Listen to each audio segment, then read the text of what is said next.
bikes have been whizzing by me all day, behind this path here. I'm in Vancouver, and so many people are out on their bikes, and a lot of them are using fat burning interval programs, which inspired this video.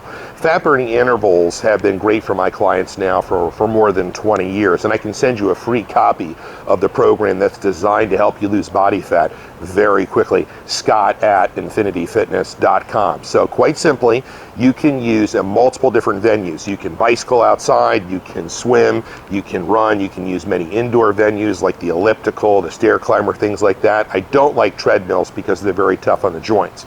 But what you want to do is sprint as hard as you can for a period of time, let's say 20 seconds, and then use an active rest period immediately following that for, let's say, 40 seconds, right?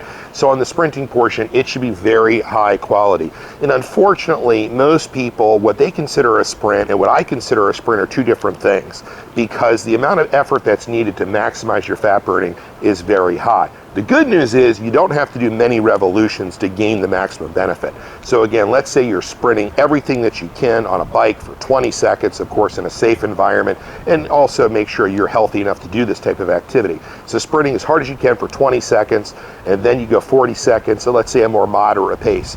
And that totals, what, 20 seconds plus 40 seconds is a minute. Now, if you can do that 10 times with a bona fide great effort, that's great.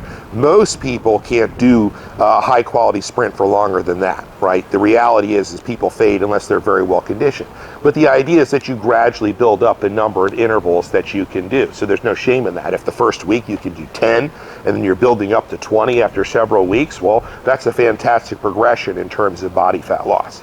Now, many of you saw the Afterburners article that I put out a couple of weeks ago where we had videos explaining how you can use Afterburners to accelerate your rate of body fat loss. So, what is an Afterburner? It is a steady state session after a fat burning interval session.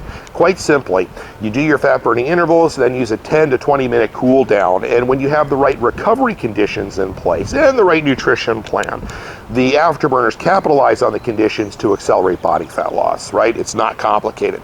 You can also use Afterburners following weight training, but again, you want to make sure that you have the right recovery conditions in place, and we discussed that in the article in detail, the Afterburners article, and I can send you that program as well if you just email me, Scott at infinityfitness.com. Now, in terms of frequency of training, what I recommend for most people who are trying to earn great condition over the summer is 3 weight training sessions and 2 fat burning interval sessions per week, and use those fat burning interval sessions outside if you can. Again, I'm in Vancouver today. Weather's in the high 60s. It'll be warmer later this week, but definitely time to get outside all over North America, right? You're out of excuses. The weather's been really great the last couple of weeks. I find in addition to helping lower body fat, it's really a good thing for reducing stress, improving daily energy. The sunlight is a really good thing. So get out, be active, and if you're wanting to lose body fat, you definitely want to try the fat burning interval program, and I will send it to you, no strings attached, just like I always do. And you can certainly email me with your questions to discuss how I can help you earn a fantastic body for this summer and also a high quality of life with great daily energy. Scott at infinityfitness.com.